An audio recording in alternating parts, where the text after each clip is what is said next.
Hi hello welcome back to my YouTube channel Spoorthi ಕೆ ಗೋಡಲಾಗ್. Friends ಎಲ್ಲ ಹೇಗಿದ್ದೀರಾ? ಚೆನ್ನಾಗಿದ್ದೀರಾ ಅಂದ್ಕೊಳ್ತಾ ಇವತ್ತಿನ ಈ ವಿಡಿಯೋನ ಸ್ಟಾರ್ಟ್ ಮಾಡೋಣ. ಇದು ಬಂದು ಲಾಸ್ಟ್ ಟ್ಯೂಸ್ಡೇ ಲಾಗು.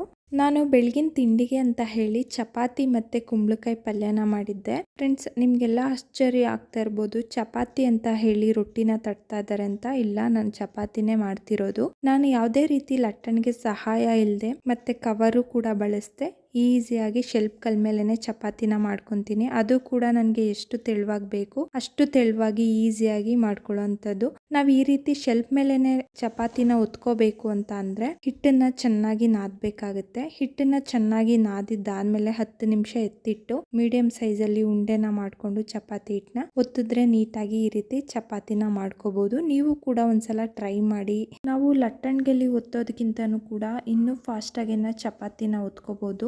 ಮಕ್ಕಳು ಸ್ಕೂಲಿಗೆ ಹೋಗೋ ಟೈಮಲ್ಲೆಲ್ಲ ಬೆಳಿಗ್ಗೆ ಟೈಮ್ ಆಗೋಗಿರುತ್ತೆ. ಆ ಟೈಮಲ್ಲಿ ಅರ್ಜೆಂಟಲ್ಲಿ ಚಪಾತಿ ಎಲ್ಲ ಲಟ್ಟಿಸ್ಕೊಂಡು ಕುತ್ಕೊಳ್ಳೋಕ್ಕಾಗಲ್ಲ ಅನ್ನೋರಿಗೆ ಇದೊಂದು ಒಳ್ಳೆ ಟಿಪ್ಸ್ ಅಂತಲೇ ಹೇಳ್ಬೋದು. ನಿಮಗೆ ಡಿಫ್ರೆನ್ಸ್ ಏನೂ ಗೊತ್ತಾಗಲ್ಲ. ಲಟ್ಟಣಿಗೆಗಿಂತನೂ ಸಾಫ್ಟಾಗಿ ಮತ್ತು ತೆಳುವಾದ ಚಪಾತಿ ರೆಡಿ ಆಗುತ್ತೆ. ಚಪಾತಿ ಎಲ್ಲ ಮಾಡಿದ್ದಾದಮೇಲೆ ಹಸ್ಬೆಂಡ್ಗೆ ತಿಂಡಿ ಕೊಟ್ಟು, ಮಂಗಳವಾರ ಆಗಿತ್ತಲ್ವ, ಸ್ನಾನ ಮಾಡಿ ಪೂಜೆ ಮುಗಿಸ್ಕೊಂಡು ಆಮೇಲೆ ನಾನು ತಿಂಡಿ ತಿನ್ನೋಣ ಅಂತ ಹೇಳಿ ಮನೆಯೂ ಕೂಡ ಕ್ಲೀನ್ ಮಾಡಿಕೊಂಡೆ. ಮನೆ ಕೆಲಸ ಎಲ್ಲ ಮುಗ್ದಿದ ಮೇಲೆ ಸ್ನಾನ ಮಾಡಿ ಪೂಜೆ ಮಾಡೋ ಅಷ್ಟರಲ್ಲಿ 11:30 ಆಗಿತ್ತು.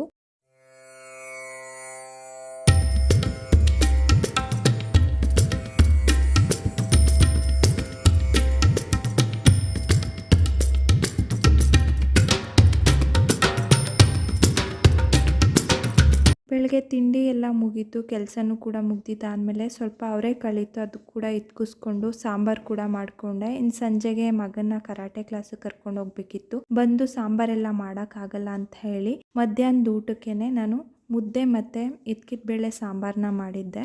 ಊಟ ಎಲ್ಲ ಆದಮೇಲೆ ನನ್ನ ಮಗನೂ ಕೂಡ ಸ್ಕೂಲಿಂದ ಕರ್ಕೊಬರೋಕ್ಕೆ ಟೈಮ್ ಆಯಿತು. ಅವನನ್ನು ಕರ್ಕೊಬಂದು ಅವನಿಗೂ ಊಟ ಮಾಡಿಸಿ ಡ್ರೆಸ್ ಎಲ್ಲ ಚೇಂಜ್ ಮಾಡಿಕೊಂಡು ಕರಾಟೆ ಕ್ಲಾಸ್ಗೂ ಕೂಡ ಕರ್ಕೊಂಡು ಬಂದೆ.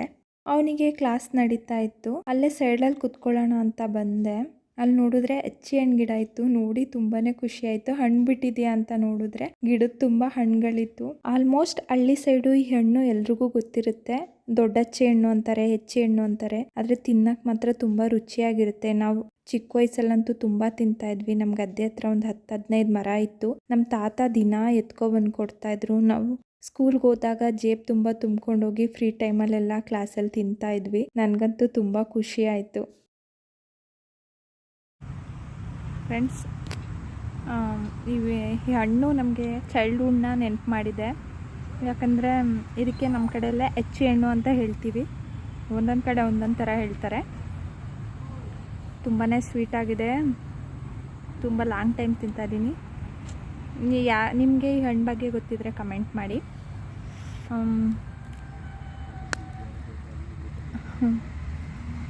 ನೋಡಿ, ಈ ಥರ ಇರುತ್ತೆ ಒಳಗೆ. ನಿಮಗೆ ನೆನಪಾಯ್ತು ಈ ಹಣ್ಣು ನೋಡಿ? ತುಂಬ ದಿನವೇ ಆಗಿತ್ತು. ನಾವು ಸ್ಕೂಲ್ಗಳಿಗೆ ಹೋಗ್ಬೇಕಾದ್ರೆ ಇಲ್ಲ ಮರ ಕಂಡ್ರೆ ಅದನ್ನು ಕಿತ್ಕೊಂಡು ತಿನ್ನೋದು, ಈ ಥರ ಎಲ್ಲ ಮಾಡ್ತಿದ್ದೋ. ಮೆಮೊರಿ ಎಲ್ಲ ನೆನಪಾಗುತ್ತೆ. ಕ್ಲಾಸ್ ಮುಗಿಸ್ಕೊಂಡು ಮನೆಗೆ ಬರ್ತಾ ಸ್ವಲ್ಪ ಫ್ರಾನ್ಸ್ ತೊಗೊಂಡು ಬಂದಿದ್ವಿ. ನನ್ನ ಮಗನಿಗೆ ಫ್ರಾನ್ಸ್ ಅಂದರೆ ಇಷ್ಟ ಆಗುತ್ತೆ. ಅವನು ಫಿಶ್ ತಿನ್ನಲ್ಲ, ಹಾಗಾಗಿ ಫ್ರಾನ್ಸ್ ಆದರೆ ತಿಂತಾನೆ ಅಂತ ಹೇಳಿ ತೊಗೊಂಡು ಬಂದಿದ್ವಿ. ಅದನ್ನು ಕೂಡ ಫ್ರೈ ಮಾಡಿಕೊಡ್ತಾ ಇದ್ದೆ. ಅವನಿಗೆ ಗ್ರೇವಿ ಎಲ್ಲ ಮಾಡೋದಕ್ಕಿಂತ ಈ ರೀತಿ ರೋಸ್ಟ್ ಮಾಡಿಕೊಟ್ರೆ ತುಂಬಾ ಇಷ್ಟ ಆಗುತ್ತೆ. ಇದಕ್ಕೆ ಉಪ್ಪು, ಖಾರ, ಗರಂ ಮಸಾಲ ಪೌಡ್ರು, ಶುಂಠಿ ಬೆಳ್ಳುಳ್ಳಿ ಪೇಸ್ಟ್ನ ಮಿಕ್ಸ್ ಮಾಡಿ ಎಣ್ಣೆಲಿ ಫ್ರೈ ಮಾಡಿರೋಂಥದ್ದು.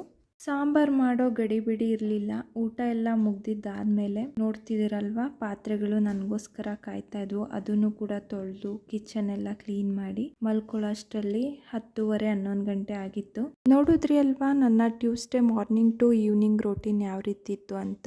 ಈ ವಿಡಿಯೋ ನಿಮ್ಗೆ ಸ್ವಲ್ಪನಾದರೂ ಇಷ್ಟ ಆಗಿದ್ರೆ ಲೈಕ್ ಮಾಡಿ, ಶೇರ್ ಮಾಡಿ. ಇನ್ನು ಯಾರೆಲ್ಲ ಸಬ್ಸ್ಕ್ರೈಬ್ ಮಾಡದೆ ವಿಡಿಯೋ ನೋಡ್ತಿದ್ದೀರಾ, ಪ್ಲೀಸ್ ಸಬ್ಸ್ಕ್ರೈಬ್ ಮಾಡಿ. Thank you for watching. Bye friends.